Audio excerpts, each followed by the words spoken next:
आप देख रहे हैं देश का सबसे भरोसेमंद चैनल डेली नेशनल। नमस्कार। आज मौका है बाबा भीमराव अंबेडकर की 135वीं जयंती का। इस वक्त मैं मौजूद हूँ गोरखपुर के अंबेडकर चौराहे पर और ये मेरे पीछे आप देख सकते हैं ये प्रतिमा है और लगातार सुबह से एकदम सुबह की जो पहली किरण आई है तब से लेकर के लगातार यहाँ पर विभिन्न संगठन और राजनीतिक दल और जो अंबेडकर को मानने वाले हैं, जो भारत के संविधान को मानने वाले हैं, चाहे वो किसी भी धर्म के हो, किसी भी पंथ के हो, किसी भी मजहब के हो, वो यहाँ पर लगातार आकर करके यहाँ पर बाबा भीमराव अंबेडकर को श्रद्धांजलि दे रहे हैं, उनका माल्यार्पण कर रहे हैं, उनका नमन कर रहे हैं और संविधान के अंदर अपना अटूट आस्था को यहाँ पर प्रदर्शित कर रहे हैं। हमने विभिन्न संगठन के लोगों से बात किया, हमने विभिन्न राजनीतिक कार्यकर्ताओं से बात किया, राजनीतिक नेताओं से बात किया। हम विजुअल से हम आपको आगे दिखाएंगे क्या कुछ इनके विचार रहे हैं, बाबा भीमराव अंबेडकर के लिए क्या विचार उन्होंने कहा, मीडिया से बात करते हुए क्या कुछ कहा। मेरे साथ बने रहिए, मेरी पल पल पर न्यूज, पल पल पर हमारी नजर बनी रहेगी। हम आगे भी आपको बहुत कुछ दिखाते रहेंगे। मैं गोरखपुर से डेली नेशनल के लिए अपनी साथी निशा जायसवाल के साथ। आज के परिवेश में डॉक्टर भीमराव अंबेडकर और आज की जो वर्तमान स्थिति है, आज मौका है उनके जन्मदिन का, क्या कहना चाहेंगे? श्रीमान, आपका प्रश्न बड़ा ही शानदार है। आज के परिदृश्य में बाबा साहब का केवल नीला सूट, गांधी जी का चश्मा और भगत सिंह जी की टोपी और मूंछ के अलावा कुछ बचा नहीं है। सारी राजनीतिक पार्टियां इनको एक छोटे से लिफाफे में बंद करके इनके विचारों को अपने हिसाब से प्रदर्शित करना चाहते हैं, प्रस्तुत करना चाहते हैं। मैं कहना चाहता हूं समाज में सभी वर्ग के लोगों से कि बाबा साहब हमेशा शिक्षा पे एम्फेसाइज किए। शिक्षा उनका मेन मूल एम्फेसाइज करने का एक जरिया रहा। तो बाबा साहब के हिसाब से आज उनके सिद्धांतों को पढ़ के इस समाज के अंतिम तबके के अंतिम व्यक्ति तक पहुंचने की जरूरत है। नहीं तो यदि हम केवल डांस करेंगे, जयंतियां मनाएंगे और मूर्तियां सजाएंगे तो आक्रांताओं के द्वारा सारी मूर्तियां तोड़ दी जाएंगी। समय आने पे कुछ भी बचने वाला नहीं है। नहीं तो आप सोचिए, अफगानिस्तान में बुद्ध साहब की, भगवान बुद्ध की इतनी बड़ी मूर्ति थी, पर्वत काट करके वो मूर्ति बनाई, आक्रांताओं ने उसको भी तोड़ दिया।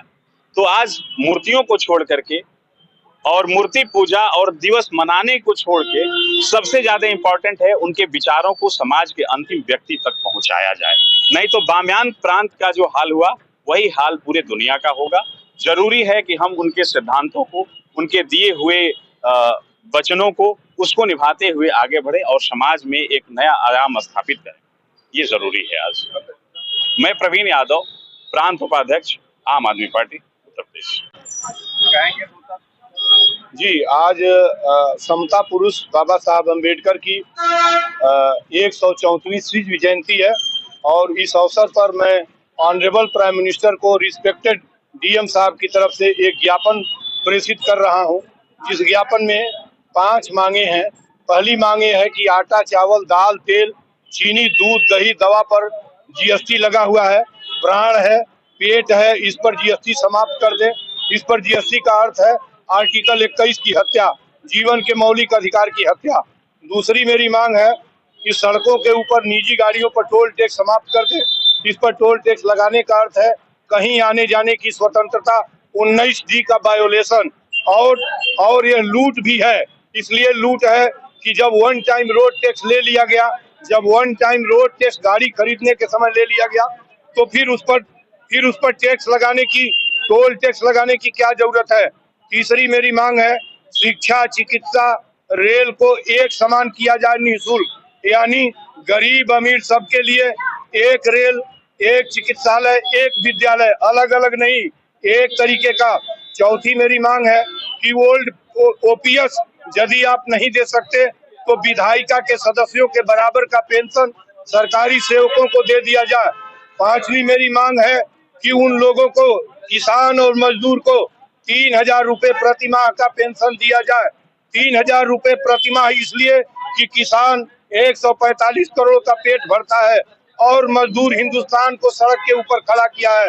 सड़कें, रेल की पटरियां, भवन और जितना कुछ आप देख रहे हैं ये मजदूरों ने बनाया है। उनकी हालत अत्यंत दयनीय है। 3,000 रुपए प्रति माह का पेंशन दे। अगली मेरी मांग यह है कि पैसेंजर और मेल गाड़ियां, पुरानी पैसेंजर और मेल गाड़ियां पुराने किराए पर चला दी जाए। वंदे भारत सामान्य मेल के किराए पर चलाई जाए ताकि गरीब भी उस पर चढ़ पा सके। 2% लोग वंदे भारत में चढ़ते हैं यात्रा करने वाले। बताइए 98% कैसे चलेंगे? वो क्या जानते हैं कि वंदे भारत क्या है? वो क्या जानते हैं कि आजादी का 75 साल हमने पूरा किया है? यही ज्ञापन के लिए मैं यहाँ खड़ा हूँ और यह ज्ञापन मैं सदर के जो नायब मजिस्ट्रेट तहसीलदार थे, डीएम साहब के कस्टोडियन थे, उनको मैंने अभी सौंपा है। आज उनका जयंती विचारों में उनका विचार दुनिया के अभी जो एक लिस्ट जारी हुई है, ऑक्सफोर्ड ने जारी किया है, दुनिया के 4 महानतम पुरुषों में समानता और मनुष्यता, ह्यूमैनिटी एंड इक्वलिटी के फाउंडर हिंदुस्तान और दुनिया के ऐसे शख्सियत थे जिनकी गणना दुनिया के सबसे शीर्षस्थ लोगों में होती है। और उनका जो संविधान है वो एक ऐसा जीवंत दस्तावेज है जो जीवन, समानता, स्वतंत्रता, सम्मान और सबकी रक्षा का एक मुसम्मल दस्तावेज है और हमें उसकी हिफाजत करनी चाहिए। डॉक्टर संपूर्णानंद मल, पूर्वांचल गांधी जी।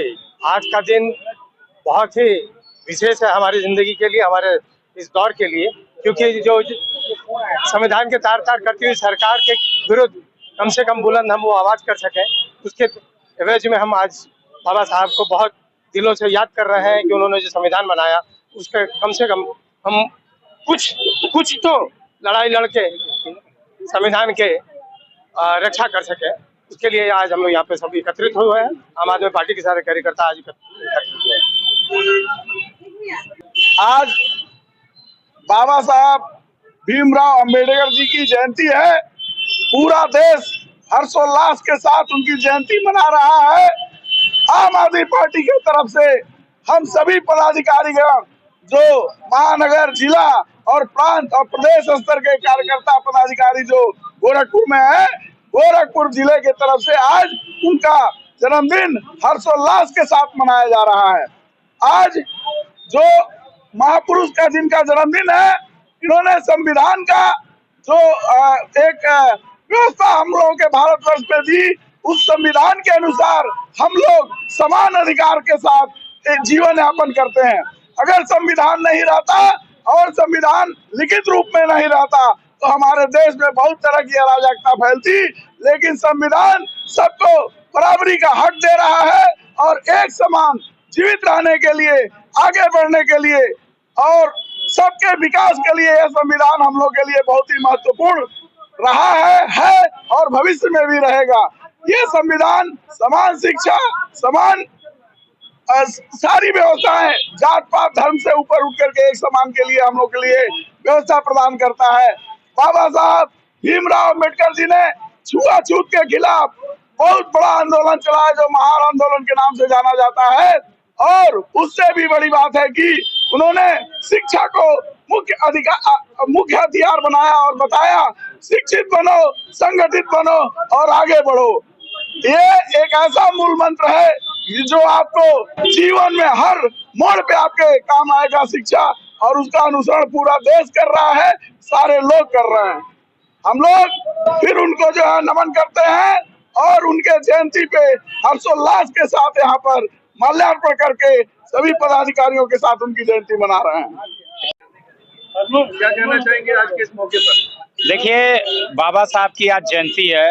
निश्चित रूप से सिर्फ हिंदुस्तान नहीं अपितु पूरे विश्व में जिस तरह से बाबा भीमराव अंबेडकर जी ने, बाबा साहब की उपाधि उनको दी गई है, सिर्फ और सिर्फ इसलिए दी गई है कि जिस तरह से एक दलित परिवार में पैदा होके उस समय के परिवेश में जिस तरह का संघर्ष करके और हार न मानते हुए दलितों, पिछड़ों, शोषितों, वंचितों के उत्थान के लिए जिस तरह से उन्होंने अपना जीवन समर्पित किया, आज आप यहाँ खड़े हैं, आज मैं यहाँ खड़ा हूँ, आजाद हिंदुस्तान में हम लोग सांस ले रहे हैं और इस संविधान की देन है, बाबा साहब भीमराव अंबेडकर जी की देन है कि हम सभी लोग उनके मार्गों पे चल करके निश्चित रूप से सुशासन की स्थापना करेंगे। और सुशासन की कल्पना ही बाबा साहब ने की थी, उनके संविधान की देन है कि आज हम लोग यहाँ पर हैं, आज उनको श्रद्धांजलि दे रहे हैं। और निश्चित रूप से उन्हीं के आदर्शों पे समाजवादी पार्टी और माननीय अखिलेश यादव जी चल के हम लोगों ने यह संकल्प लिया है कि जिस तरह से आज संविधान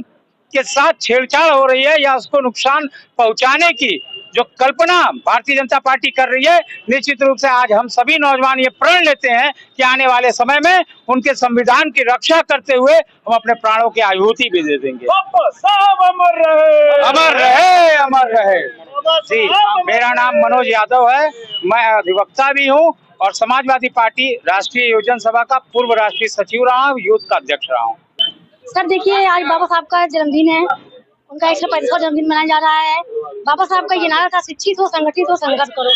जब तक कि हम समाज में शिक्षा का विकास नहीं करेंगे, संगठित नहीं होंगे, तब तक हमारा संघर्ष बेकार है। बाबा साहब का यही ऐलान था कि शिक्षित हो, संगठित हो, संघर्ष करो। उन्होंने अछूतों के लिए, समाज में गिरे कुचले लोगों के लिए संविधान लिखा। संविधान का मतलब ये होता, संविधान एक ऐसी व्यवस्था को बनाया गया तो कोई किसी को प्रताड़ित न कर सके, उसके लिए कानून हो। और जहाँ कानून होता है वहाँ पे तो समझ सब कोई संतुलित रहता है और सब कोई एक नियम, एक दायरे में रहता है। इसीलिए बाबा साहब जैसा व्यक्ति हम तो जानते हैं कि पूरे विश्व में पहले एक ऐसे इंसान थे जिन्होंने संविधान लिखा। जिस देश का संविधान नहीं होगा, उस देश की अर्थव्यवस्था हुआ, चाहे राजनीतिक व्यवस्था हुआ, कोई भी व्यवस्था हुआ, हम कभी भी अपने राजनीति को सफल नहीं बना सकते हैं बिना संविधान के, बिना नियम के, बिना कानून के। इसीलिए बाबा साहब ने हमारे भारतीय संविधान को लिखा और उन्होंने समाज के जितने भी निम्न वर्ग के स्तर से लेकर के बड़े स्तर तक के सबके लिए नियम बनाया। उनसे बड़ा महान व्यक्ति इस हम तो जानते हैं इस पूरे विश्व में कहीं नहीं मिलेगा।